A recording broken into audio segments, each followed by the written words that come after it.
Commander fans, welcome back to another YouTube video. I'm just super pumped after signing Bobby Wagner. And if you told me a couple of years ago we will be signing Bobby Wagner, I'd be like, nah, man, no way. Obviously, this is not the same Bobby Wagner, um, with his early Seahawk days.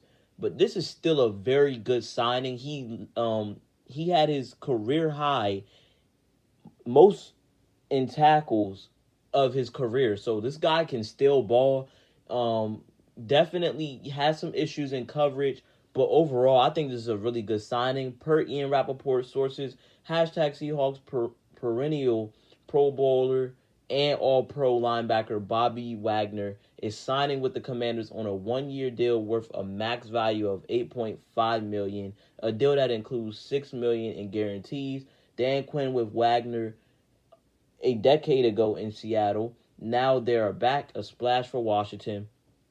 And honestly, I'm happy for the guy. He gets to showcase, what he can still do on the field as a 33-year-old. And I'm just happy what we've done so far. We've signed, this is 13 players, I believe, that we have now signed. Adam Peters, I'm super happy. Like, in 48 hours, he has changed the direction of this team.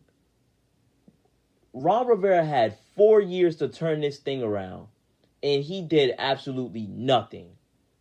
That just speaks volumes of, he did say this wasn't going to be a rebuild. This is a recalibration. And I can see that vision now. If we hit in this up-and-coming draft, this team could be dangerous. I'm not saying any more than that. All I know is this team has serious potential to do things in this next up-and-coming season. The division, Dallas hasn't done anything. Giants, they overpaid Brian Burns. Brian Burns, a really good player, but $30 million per year is outrageous to me. And he didn't even have double-digit sacks. Obviously, sacks is just a number. And that's the only stats you could really go off of. But if you actually watch Brian Burns, he's incredible. But that's off topic. What I expect Bobby Wagner to do here in Washington is just come in here, be a leader, develop guys like Jamin Davis, who's going to play a significantly different role than he has in the previous years with Ron Rivera's defense.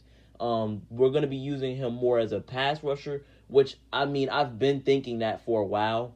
I feel like, they're going to try to mimic what they did with Micah Parsons. Obviously, he's not the player Micah Parsons is, but he still has really good upside. He's fast, young, and explosive. Does have coverage issues as well. I like the Frankie Lavu signing. Really good signing, in my opinion. And I'm really excited. Like, the linebacker position was something Ron Rivera couldn't get right. He could have gotten it right, but he was being too cheap. And if you're going to be too cheap, you got to get players. If you're going to be cheap, at least sign players that are good. He was going, signing David Mayo, which I just saw a video on Twitter of David Mayo doing whatever. Like, his footwork was awful. I don't know. It was a footwork drill. I don't even know how the guy, he's a substitute teacher, man. I don't know how he got a linebacker job in the NFL, but the guy sucks. David Mayo. But we went from David Mayo to Kaliki Hudson, which,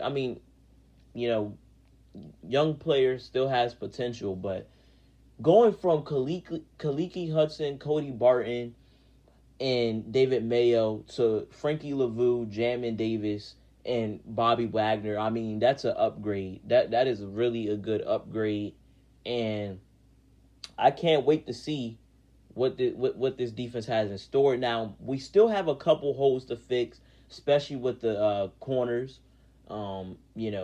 L'Jarius Sneed, I've heard the Titans they're trying to get him for a 3rd round pick, but they do not have a 3rd round pick for this up and coming draft, so I don't know how that's possible, but it's a rumor. But if we could get him for a 3rd round pick, we have 2 3rd round picks. We can trade one of those picks. I would not mind giving up a third round pick for actually no, we have two second round picks, but I wouldn't mind trading a third round pick for L'Jarius Sneed to strengthen up that secondary. And yeah, I want to know your guys' thoughts and comments on this. Bobby Wagner is a commander, and I can't wait to see what we do. Still got a couple holes to fix. Like, for offense, we still need a receiver. Mike Williams is available. I know some people in the fan base don't want him because he's coming off an ACL injury. But when the guy is healthy, he can ball. And ACL tears are, most people heal faster from them nowadays. And we need to fill the left tackle position, which if we're going to draft a rookie quarterback, definitely want to get a vet guy in there. Like Tyron Smith is still available. Not sure what's taking so long for that deal to get done for Tyron Smith, but he's still out there, and I think Peters can definitely get a hold of him since Dan Quinn.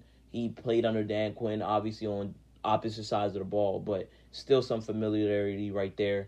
And that's pretty much it. If we could get a left tackle in the free agency and a cornerback, I was hoping we would re-sign Fuller, but that's looking unlikely as the days go on. But let me know your guys' thoughts in the comments about this signing.